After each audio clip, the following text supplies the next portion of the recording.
নমস্কাৰ প্ৰিয় দৰ্শক, আজি প্ৰজ্ঞান ইউনিভাৰ্ছ চেনেলত আপোনালোকক সকলোকে মই স্বাগতম জনাইছোঁ, য'ত আমি আপোনাক জ্যোতিষৰ সৈতে জড়িত আচৰিত গোপন কথা আৰু সমাধান পাওঁ। আজি আমি লৈ আহিছোঁ ঘৰত জেঠীৰ উপস্থিতি দিয়ে কিনো সংকেত দিয়ে তাৰ বিষয়ে। গতিকে পলম নকৰি আহকচোন ভিডিঅ'টো আৰম্ভ কৰোঁ। প্ৰিয় দৰ্শক, ঘৰত বহুত ঠাইত জেঠী দেখা যায়। সাধাৰণতে জেঠী ঘৰ, দুৱাৰ আৰু কোণ আদিৰ ছাল, দেৱাল, পিছফালে বাস কৰে। এতিয়া বাৰিষা বতৰ আৰম্ভ হোৱাৰ লগে লগে জেঠী অধিক দেখা দিবলৈ আৰম্ভ কৰে।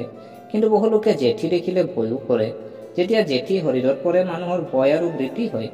কিছুমান মানুহ চিঞৰিবলৈ আৰম্ভ কৰে। কিন্তু আপুনি জানেনে যে জেঠী পৰিলে শুভ আৰু অশুভ পৰিঘটনা বিষয়ে ইংগিত দিয়ে? শাস্ত্ৰত কোৱা হৈছে যে শৰীৰত কোনো অংশত জেঠী পৰিলে কি সংকেত দিয়ে জানো আহক। কোন ঠাইত জেঠীৰ দৰ্পণ শুভ আৰু কোন ঠাইত ই অশুভ? প্ৰিয় দৰ্শক, জেঠী পৰিলে শুভ সংকেত যদি চোৱা হয়, শাস্ত্ৰত কোৱা হৈছে যে যদি আপুনি মজিয়াত জেঠী এটা চলি ফুৰা দেখে বা দেখা পায়, তেন্তে ইয়াৰ অৰ্থ হ'ল আপোনাৰ নতুন উপাৰ্জন উৎস সৃষ্টি হ'ব পাৰে। আপোনাৰ দৰমহা দুগুণ হ'ব। কোনো মানুহৰ মূৰত জেঠী পৰিলে তাৰ অৰ্থ হ'ল ব্যক্তিজনে যি কামত হাত দিয়ে তাতেই সফলতা লাভ কৰিব। চকুৰ ওচৰত বা হৃদযন্ত্ৰৰ ওচৰত জেঠী পৰিলে হাতত আৰ্থিক লাভ সূচায়।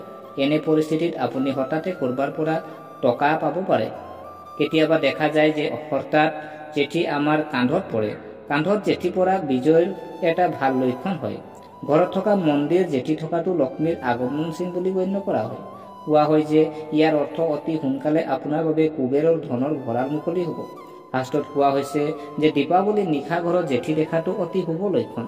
বিশ্বাস কৰা হয় যে ইয়াৰ সৈতে আগন্তুক গোটেই বছৰটোৰ বাবে আপুনি কেতিয়াও ধনৰ অভাৱ সন্মুখীন নহ'ব। জেঠী পৰিলে অশুভ সংকেতনো কি জানো আহক। প্ৰিয় দৰ্শক, বাওঁ ভৰিত জেঠী পৰিলে অশুভ বুলি গণ্য কৰা হয়। ইয়াৰ ফলত ঘৰত বিভেদ সৃষ্টি হ'ব পাৰে। পুৰুষৰ বাওঁ হাতত জেঠী পৰিলে শুভ নহয়। ই অৰ্থনৈতিক লোকচান দেখুৱায়, কিন্তু সোঁ হাতত পৰিলে শুভ সংকেত দিয়ে। বাওঁ কান্ধত জেঠী পৰিলে শুভ নহয়। এইটো এটা লক্ষণ যে আপোনাৰ নতুন শত্ৰু থাকিব পাৰে, যাৰ বাবে আপুনি সতৰ্ক হোৱা উচিত। দুটা জেঠী একেলগে দেখাটো স্বাভাৱিক, কিন্তু যদি দুটা জেঠীৰ ইটোৱে সিটোৰ লগত কাজিয়া কৰা দেখা যায়, তেন্তে ইয়াক অশুভ লক্ষণ বুলি গণ্য কৰা হয়। কেতিয়াবা আপুনি চাব জেঠী যুঁজি থকা দেখা পায়। তো যেতিয়া জেঠী যুঁজি ঘৰত ৰোগৰ আগমনৰ লক্ষণ, অৰ্থাৎ পৰিয়ালৰ কোনো সদস্যৰ অসুস্থ হৈ পৰিব পাৰে।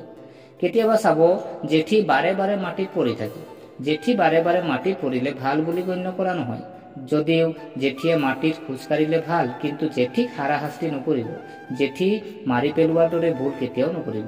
যদি দেহত জেঠীৰ পৰি যায় তেন্তে কি কৰিব জানো আহকচোন। জেঠী শৰীৰৰ যিকোনো অংশত যদি পৰি যায়, তেতিয়া আপুনি প্ৰথমতে লগে লগে আপুনি গা ধুব লাগে। ইয়াৰ লগতে পূজা কৰা ঘৰত আপুনি ধূপ চাকি জ্বলাব আৰু যদি সম্ভৱ হয় আপুনি মহামৃত্যুঞ্জয় মন্ত্ৰ উচ্চাৰণ কৰিব লাগে। ইয়াৰ পিছত আপোনাৰ সামৰ্থ্য অনুসৰি কিছুমান বস্তু দান কৰক। গতিকে আশা কৰোঁ আপোনালোকে ভিডিঅ'টো চাই ভাল পালে। যদি এই ভিডিঅ' আপোনাক কিঞ্চিতো মানুহ লাভান্বিত কৰিছে, তেনেহ'লে চেনেলটো ছাবস্ক্ৰাইব কৰাৰ লগতে লাইক কমেণ্ট কৰি উৎসাহিত কৰিব বুলি আশা ৰাখিলোঁ।